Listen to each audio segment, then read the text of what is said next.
Shalom to you from oneforisrael.org. This week's Torah portion begins in Deuteronomy 21 verse 10 and goes all the way to chapter 25 verse 19. It's called Ki Titzeh, which means when you go out. This section continues to expound the law, and a number of topics are presented. There's way too much to deal with here, so you should go and read it for yourself. For now, I want to concentrate on two verses in this section that speak about how those who are hanged should be dealt with in regards to the land of Israel. This may seem abstract or even irrelevant to modern readers, and it's not always clear how such passages affect us today. But these verses are extremely helpful in understanding the events in the life and death of Yeshua, Jesus. Deuteronomy 21 verses 22 and 23 say the following: "And if a man has committed a crime punishable by death, and he is put to death, and you hang him on a tree, his body shall not remain all night on the tree, but you shall bury him the same day. For a hanged man is cursed by God. You shall not defile your land that the Lord your God is giving you for an inheritance."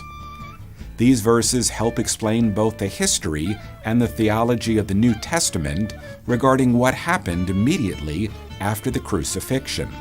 For skeptics who question the biblical story, and there are more than a few of those, this passage makes it clear that a body that was hanged or crucified would not have been left unburied in ancient Israel. That would have meant a curse on the land, and even those who were unsympathetic toward Yeshua would have wanted to avoid that. He was buried, and fortunately, that's not the end of the story. But this passage in Deuteronomy also speaks to the theology of what happened. A person who was hanged was considered cursed. This truth helped explain the message of the gospel. Yeshua himself was not guilty of a crime, as the Deuteronomy passage says. Instead, he stood in the place of those who are guilty. Paul writes the following in Galatians chapter 3, verse 13. "Christ redeemed us from the curse of the law by becoming a curse for us. For it is written, 'Cursed is everyone who is hanged on a tree,' so that in Christ Jesus the blessing of Abraham might come to the Gentiles, so that we might receive the promised Spirit through faith."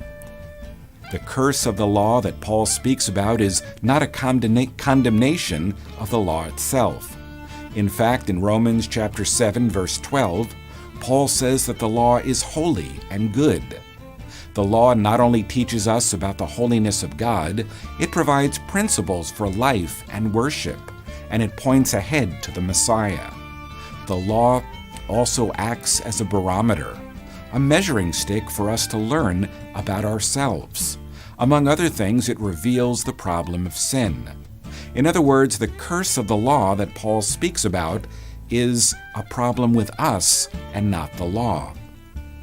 Yeshua stood in our place, but not everyone recognized what actually happened. Isaiah chapter 53 verse 4 speaks of what Yeshua would do and how it would be misunderstood.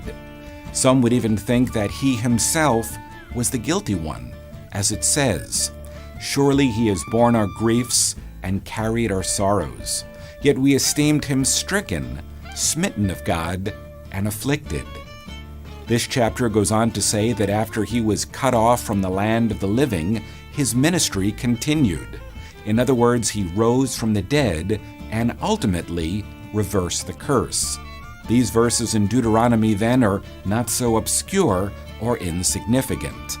Please join us next week for another edition of 5 Alive, wishing you God's shalom from oneforisrael.org. And don't forget to share. Our ministry, One for Israel, is an initiative of native-born Israelis on the forefront of media and high-tech evangelism, boldly proclaiming salvation to Israel. Raising up leaders and equipping them with the tools they need to transform our communities. We also provide humanitarian aid to Holocaust survivors with the love of Yeshua. Join us as we share the gospel in Israel. Become one for Israel.